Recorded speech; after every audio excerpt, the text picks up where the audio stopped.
The wind howled outside, rattling the windows of Mark Reynolds' quiet home. Snow piled up on the doorstep, covering the world in a thick white blanket. It was the coldest night of the year, and Mark was glad to be inside, wrapped in a warm blanket with a cup of coffee in his hands. Then he heard it. Scratch, scratch, whimper. At first, he thought it was the wind, maybe a branch tapping against the house, but then it came again. Scratch, a weak, desperate sound, followed by a faint whine. Someone, or something, was outside. Mark frowned. He wasn't expecting visitors. No one would be out in this weather. He put down his coffee and walked to the door. His heart beat a little faster. He hesitated, then peeked through the peephole. His breath caught in his throat. A large dog stood on the porch, shivering from the cold. Snow clung to its thick fur, and its ears were pressed back in fear. The dog looked straight at the door, its dark eyes full of desperation. Mark hesitated. He had never owned a dog before. He wasn't sure what to do. Should he let it in? What if it was dangerous? What if it was sick? Another weak whimper broke his thoughts. The dog took a shaky step forward and almost collapsed. It was freezing, its body trembling violently. If he left it outside, it wouldn't survive the night. Mark sighed. He couldn't just ignore it. Slowly, he unbolted the door and opened it a crack. Cold air rushed in, making him shiver. The dog didn't move. It only looked at him, its body too weak to do anything else. "All right," Mark muttered. "Come in." The dog didn't need to be told twice. It stumbled inside, its paws slipping on the wooden floor. Mark quickly shut the door, locking out the freezing wind. For a moment, they just stood there, man and dog, watching each other. The dog was big, maybe a German shepherd, but it was thin. Too thin. Its fur was matted with ice, and it looked like it hadn't eaten in days. Mark grabbed an old towel from a drawer and crouched down. The dog flinched at first, but didn't resist as he started rubbing the snow off its body. "You're lucky I heard you," Mark said, though he wasn't sure why he was talking to a dog. The shepherd let out a small sigh and rested its head on the floor. Mark shook his head. Who leaves a dog out in this weather? Then he noticed something. A collar peeked out from the thick fur. Mark reached for it carefully, turning it over. His heart skipped a beat. There was a small engraving on the metal tag. The letters were faded, almost unreadable, but as he squinted, he saw something that made his stomach twist. It was his own address. Mark froze. His mind raced. How could that be? He had never owned a dog. He lived alone. No one had ever left a pet with him. Yet, here was this half-frozen German shepherd, wearing a collar with his address. Mark's hands shook slightly as he let go of the tag. He looked at the dog again, this time with a mix of confusion and unease. "Who are you?" he whispered. The dog lifted its head weakly and looked straight into his eyes. And in that moment, Mark felt something strange, a feeling deep in his chest, like this dog had come to him for a reason. But why? He didn't have the answer. Not yet. Mark stood in the middle of his living room, staring at the German shepherd lying on the floor. The dog was still shivering, but it was no longer as weak as before. Its fur was starting to dry, and it seemed calmer, though still unsure of its surroundings. Mark rubbed his forehead, trying to make sense of the situation. How could this dog have his address on its collar? He didn't know anyone who owned a dog like this. He had never seen this animal before. And yet, here it was, right in his home, seeking warmth and shelter. But that nagging feeling in his gut wasn't going away. He had never been the type of person to take in strays.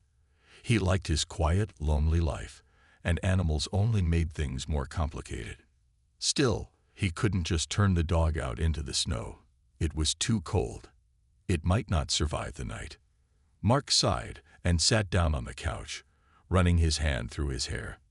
The dog looked up at him, those big brown eyes filled with uncertainty. For a moment, they just stared at each other. The silence between them felt strange, like a secret was hanging in the air. Mark felt a flicker of something, a kind of connection. It was almost like the dog was asking for help, but it didn't know how to explain. After a long pause, Mark decided to take a chance. He stood up and went to the kitchen, grabbing a bowl from the cabinet. The dog didn't move, but Mark could feel its eyes following him. He filled the bowl with water, then looked around for something to feed it. He didn't have much in the house, just a few cans of soup and some leftovers. He grabbed a can of chicken and opened it, placing the food on a plate. He returned to the living room and set the bowl and plate down in front of the dog. The shepherd looked at the food, then back at Mark. Its tail wagged slowly, but it didn't eat. "Go ahead," Mark said, kneeling down. "It's for you." The dog sniffed at the food but didn't touch it. Mark frowned. Why wasn't it eating? He hadn't expected the dog to be so wary. He realized the problem. Trust. The dog didn't trust him yet. It had no reason to. Mark sat back on the couch, trying to look relaxed. He couldn't force the dog to trust him, but maybe he could help it feel safe. He needed to prove he wasn't a threat. Minutes passed in silence. Finally, the dog took a step forward and sniffed the food again. Then, slowly, it began to eat. Mark smiled a little. "Good boy," he muttered. But the dog still didn't seem fully comfortable. It kept glancing around the room, its ears flicking nervously. Mark felt a pang of guilt. He wished he knew what had happened to this poor animal. As the dog finished eating, Mark noticed something else. There was a faint scar on the dog's ear, a mark that looked old but still visible. It made Mark wonder if the dog had been through something difficult. Had it been lost? Abandoned? He stood up and walked to the window, looking out at the storm. The snow continued to fall, thick and heavy. He knew the dog couldn't go back out there. Not in this weather. But what would he do with it? Mark wasn't prepared to keep a dog. He wasn't sure he was ready for the responsibility. But something about this animal made him feel like he couldn't just send it away. It wasn't the dog's fault it was in this situation. Taking a deep breath, Mark turned back to the dog.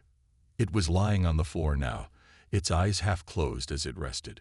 Mark still didn't know who the dog was or how it ended up at his door, but he knew one thing for sure.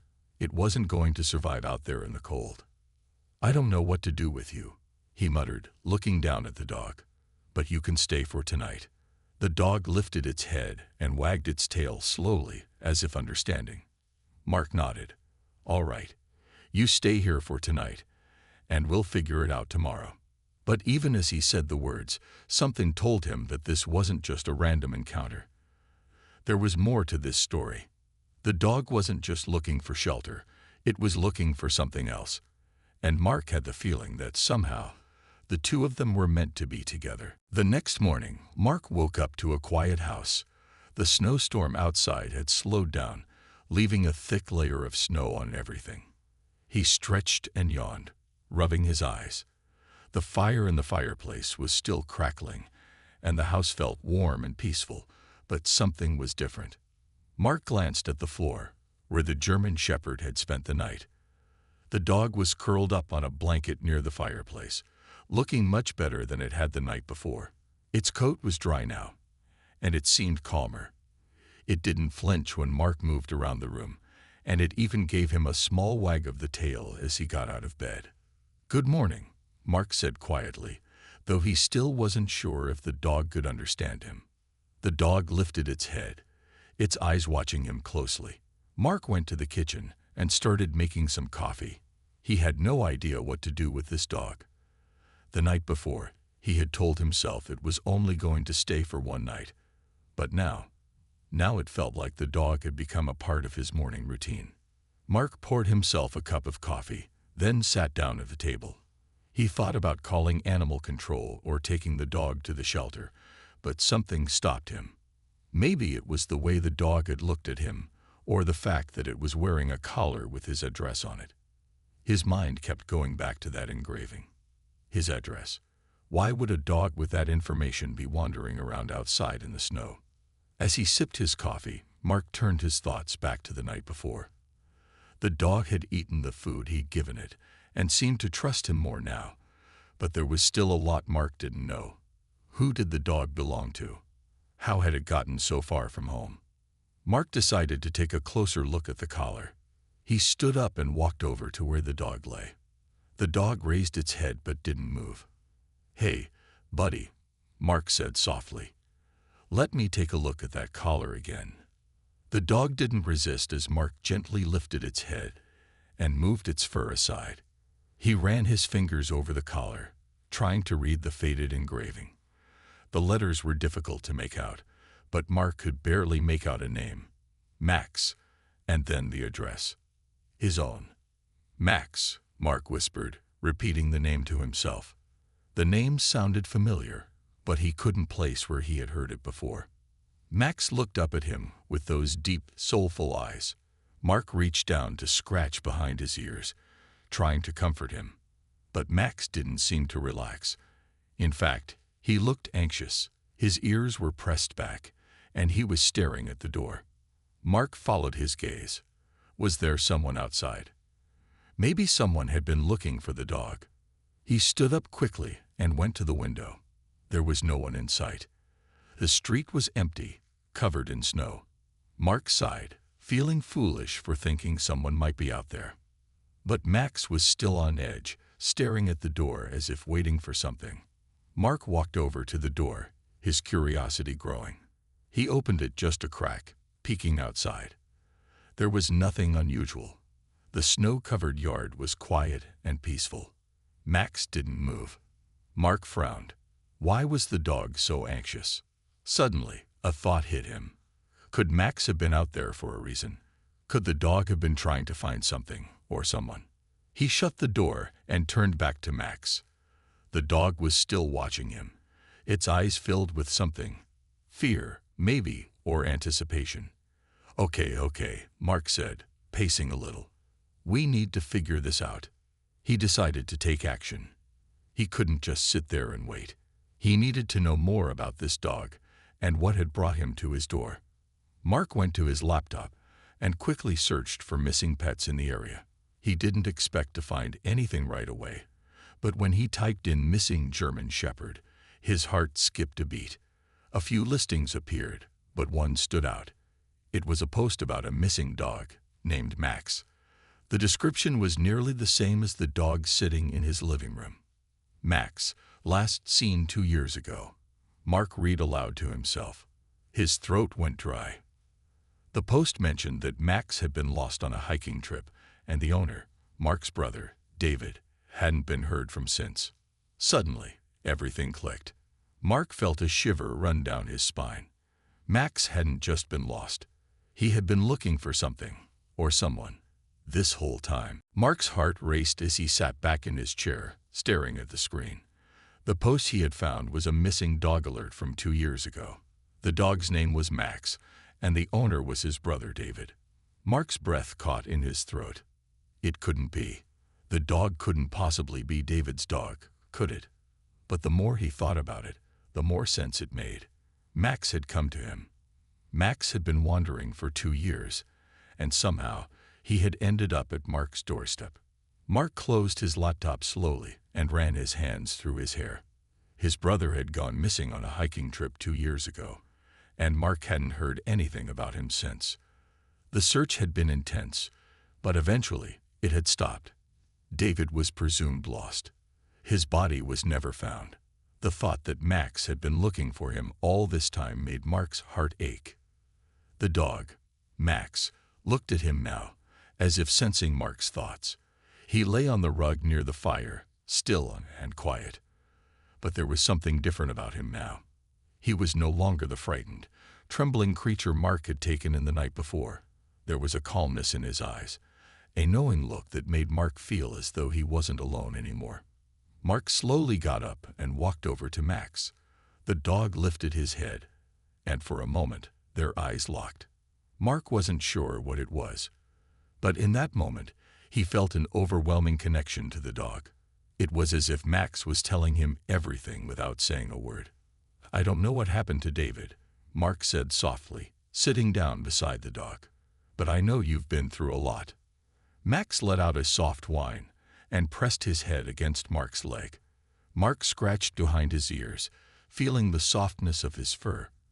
It was hard to imagine that this loyal dog had been alone in the wilderness for so long. Mark's mind raced. Where had Max been all this time? How had he survived? And most importantly, where was David? He had to know. He couldn't just ignore this. Max had to have some answers. The more Mark thought about it, the more he realized that he couldn't keep Max a secret. If Max was really David's dog, then he belonged with Mark. He belonged in this home. But that still didn't explain what had happened to David. Mark stood up, feeling determined. He needed to find out more. He couldn't leave the question of David's disappearance hanging over him forever. But how could he even start? The police had investigated, but they had never found any clues. It was as if David had simply vanished off the face of the earth.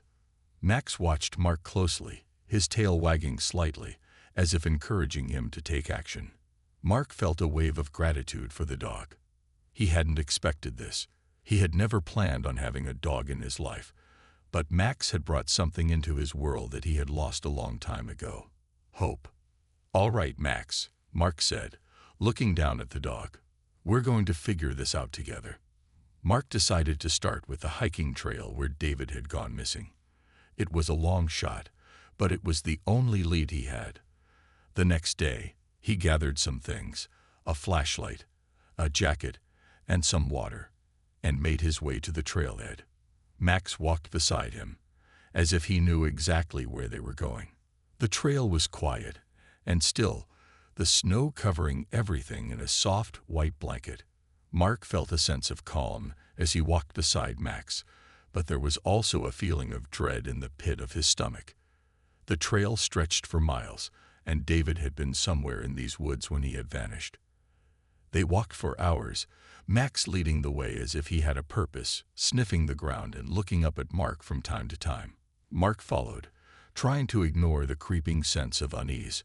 What were they looking for? What had happened to David? As they reached the edge of a thick forest, Max suddenly stopped.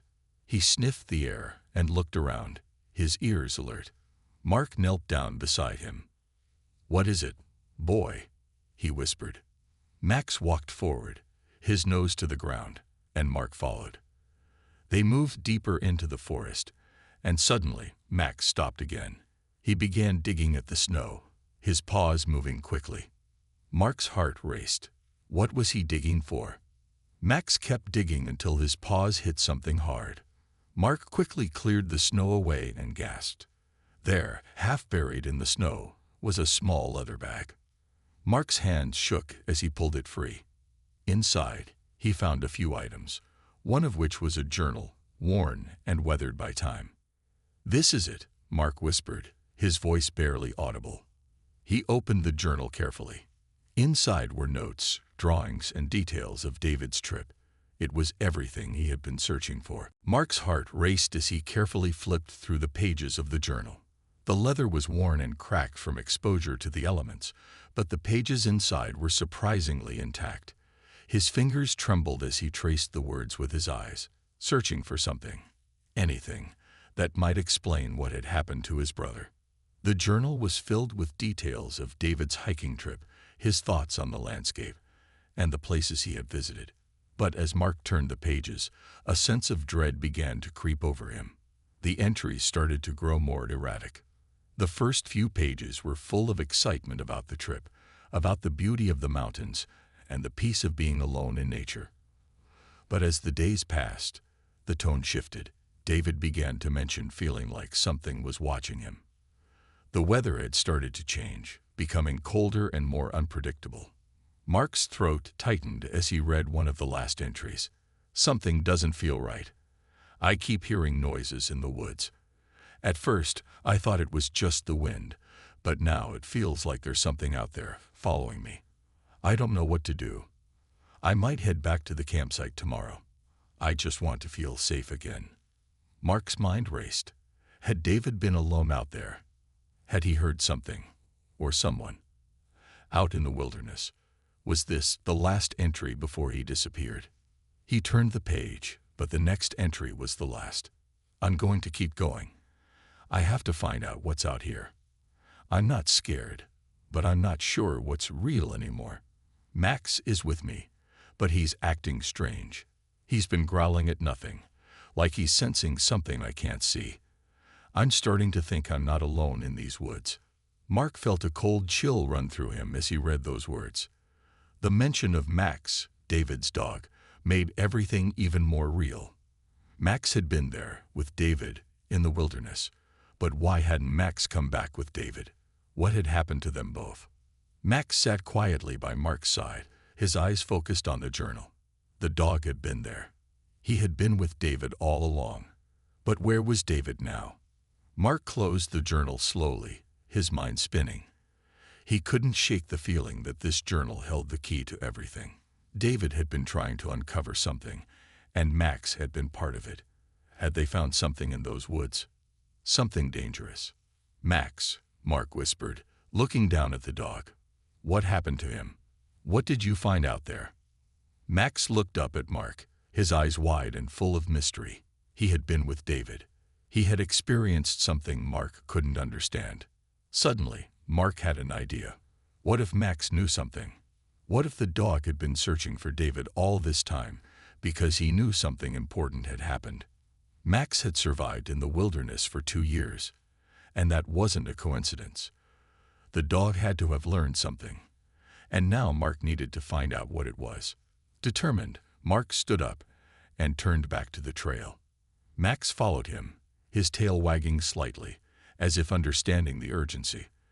They had to go back to the forest, back to where David had gone missing. Mark walked faster, his mind focused on one thing: finding the truth. The journal had given him a clue, but it wasn't enough. He needed to see the places David had described. He needed to be there himself. As they reached the same thick forest where Mark had found the journal, Max stopped again, sniffing the air. His ears were alert, and he looked around, as if searching for something in the trees. Mark knelt down next to him. "What is it, boy?" Mark asked quietly. Max barked once, and then started walking toward a narrow path that Mark hadn't noticed before. The path was barely visible, hidden by the thick snow and trees. Max moved forward confidently, as if he knew exactly where he was going. Mark hesitated for a moment, but then followed the dog. The snow crunched beneath his boots, and the trees loomed overhead, casting shadows on the ground. There was an eerie silence in the air. Mark's heart beat faster, but he didn't stop. The path led them deeper into the woods, and soon they came to a small clearing. Mark's breath caught as he looked around. The trees here were spaced apart, and the snow seemed untouched. But in the center of the clearing, there was something strange, a large broken branch lying across the ground, as if something had crashed through the trees. Max walked over to it and sniffed the area, his tail stiff with tension. Mark felt his pulse quicken. Could this be where David had come? Had he found something here? He kneeled down, brushing the snow away from the branch, and something caught his eye. Footprints, fresh and deep, leading into the forest. Mark stood up slowly. These were recent footprints, but they didn't look like the normal tracks of a hiker. They looked like something else. Mark's heart pounded in his chest as he stared at the fresh footprints in the snow. The prints didn't look like the normal marks left by hikers. They were deeper, wider, and uneven, as though something, or someone, had been moving with a purpose, but not in a normal way. The snow had been disturbed, as if something had been dragged or pulled through the clearing. Max sniffed the tracks, his nose twitching as he followed them with his eyes. Mark felt a shiver run down his spine. The dog seemed to know something he didn't. He could feel the tension in the air, and Max's unease only added to it. Without thinking, Mark stepped forward, carefully following the trail of footprints. The snow crunched beneath his boots, but the silence around him was overwhelming. There was no sound, no birds, no wind, just a strange, unnatural stillness. Max kept moving ahead of him, leading the way through the thick trees. Mark didn't stop to think about what they might find. He couldn't. Something deep inside told him that they were close. Close to something important. Close to the truth about what happened to David. The path grew narrower as they walked deeper into the woods. The trees were tall, their branches heavy with snow. Mark's breath formed clouds in the cold air, and his hands began to feel numb despite the gloves. He couldn't let the cold distract him. Not now. Suddenly, Max stopped. His tail was stiff, and his ears were pulled back. Mark felt his stomach twist with anxiety. The dog had found something. Mark moved forward cautiously, his eyes scanning the area. Then he saw it, a small, hidden cave, partially covered by branches and snow. It was almost impossible to see unless you were standing right in front of it. Max was standing at the entrance, his nose twitching. Mark could feel his heart racing as he approached. There was something inside the cave, a feeling that made him uneasy. He looked down at Max, who seemed to be waiting for him to enter. "Are you sure, boy?" Mark whispered. Max didn't move, but his eyes never left the cave. It was as if the dog was urging him to go in. Taking a deep breath, Mark stepped into the cave. It was dark and cold inside, and the air smelled damp. As his eyes adjusted, Mark saw that the walls were covered in strange markings, carved into the stone in jagged patterns. The symbols looked old, too old to be from any modern day. They seemed to shimmer in the dim light, and Mark felt an overwhelming sense of dread.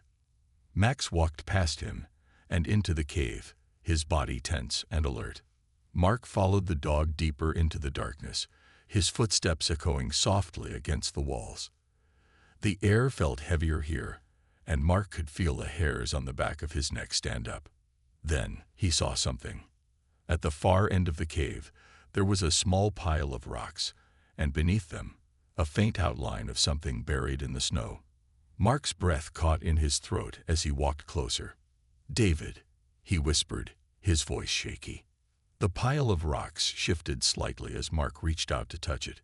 His fingers brushed against something cold and hard, and his stomach twisted. It was a bag, David's hiking bag. With trembling hands, Mark dug it out, pulling it free from the snow and rocks. He unzipped it, praying to find something, anything, that could explain what had happened. Inside, he found only a few things: a water bottle, some snacks, and a notebook. Mark opened the notebook, his hands shaking. The pages inside were filled with more notes, more of David's thoughts and observations about the trip. But as he flipped through the pages, one line caught his eye. "I don't know who or what I'm following, but I feel like I'm being pulled towards something. Max is with me, but he's not the same. He's different. He's leading me." Mark's heart skipped a beat. David had written about Max leading him.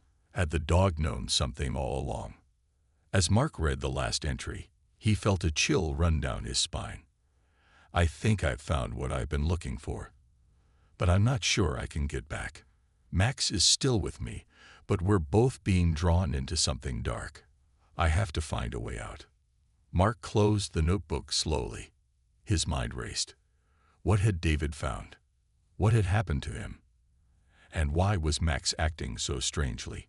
He turned to Max, who was still standing by the entrance, his eyes watching Mark intently. It was clear that the dog had known something all along.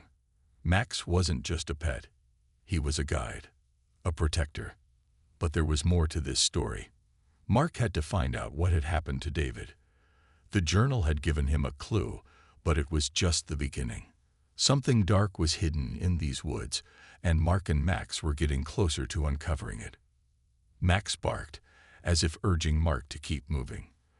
Without another word, Mark stood up and followed the dog, ready to face whatever lay ahead. Mark's breath came in shallow bursts as he followed Max through the dense woods.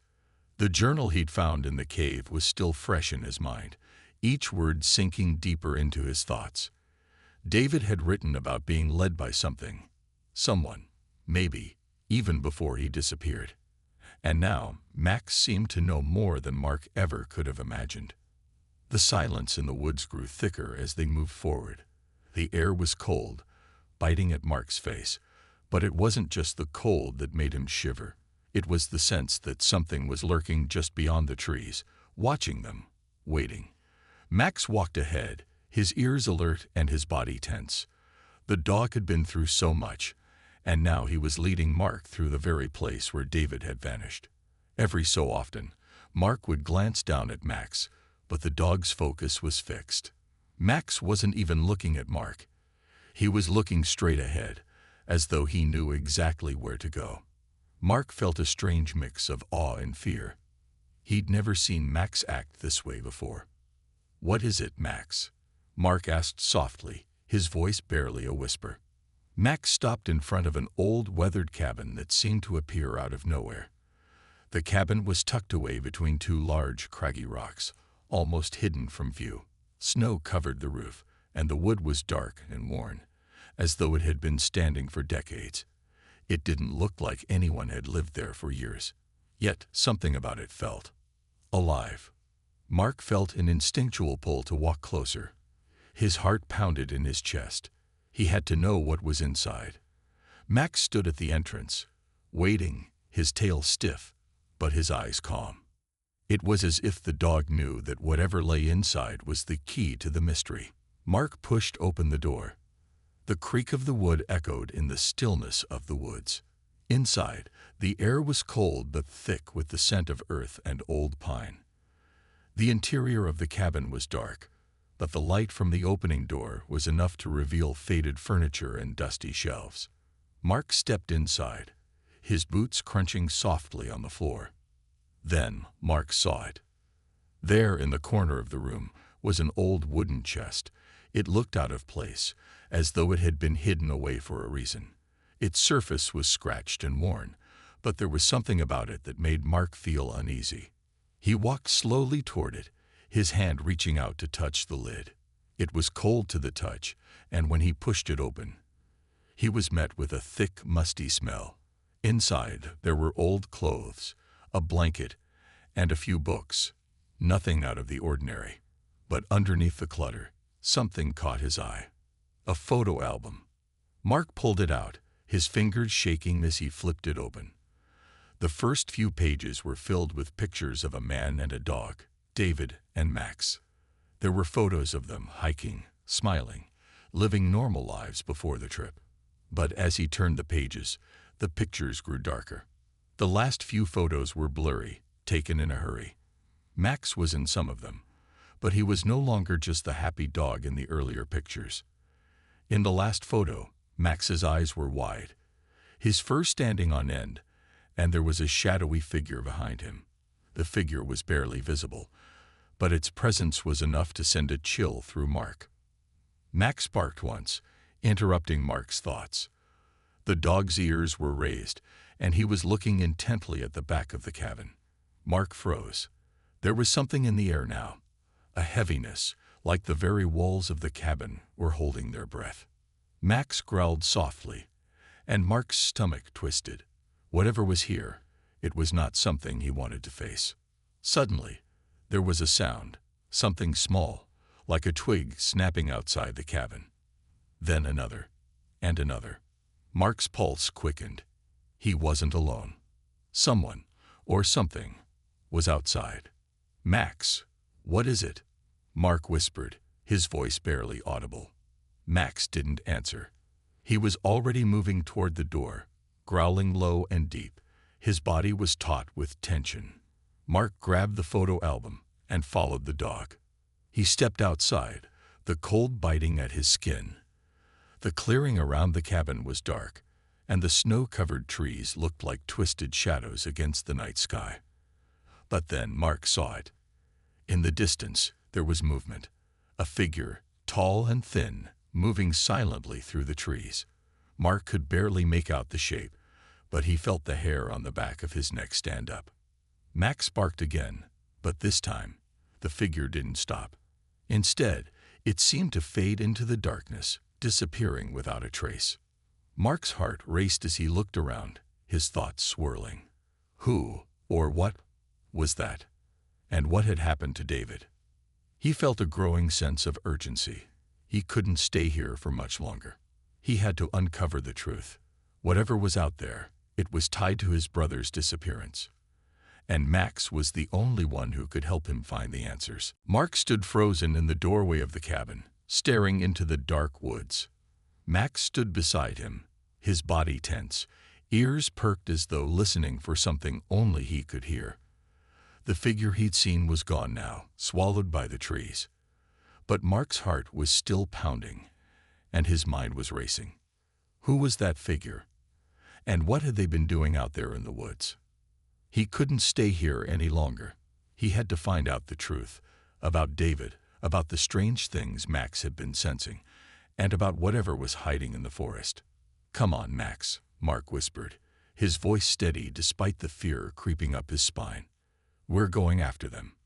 Max gave a low growl, as though in agreement, and began walking into the woods. Mark followed quickly, staying close behind the dog. They had to be careful.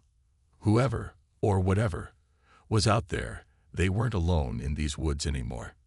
The trees closed in around them as they moved deeper into the forest. Mark tried to keep his bearings, but it was easy to get lost in the thick, snow-covered wilderness. He could barely see the ground beneath his feet, and the cold seemed to cling to his skin, making his movements sluggish. But Max was focused. The dog was leading the way, following the same trail they had been on earlier. After what seemed like hours of walking, they finally reached a small clearing. In the center of the clearing, Mark saw something that made his blood run cold: a stone altar. It was old and weathered, with strange carvings etched into the sides. Around it, there were more of the same footprints he had seen earlier, leading in all directions. Mark's breath caught in his throat. This was it. This was what David had been drawn to, and it was what had drawn Max into the woods as well. He approached the altar slowly, his footsteps muffled by the thick snow. Max stopped beside him, sniffing the air. The dog seemed uneasy, and Mark could feel the tension building.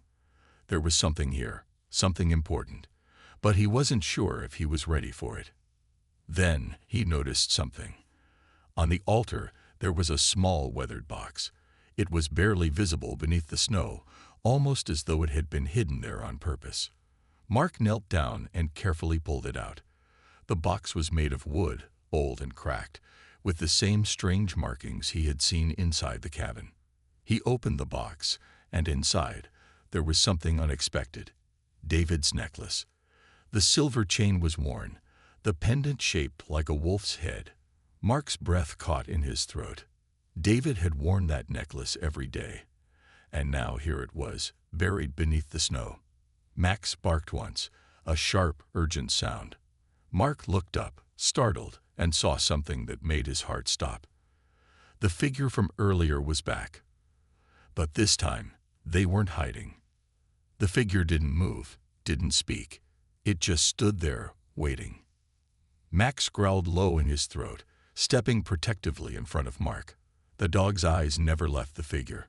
Mark could feel the tension in the air, the weight of the moment. This was the final piece of the puzzle. "I don't know who you are," Mark said, his voice steady but quiet. "But I need answers. What happened to my brother?"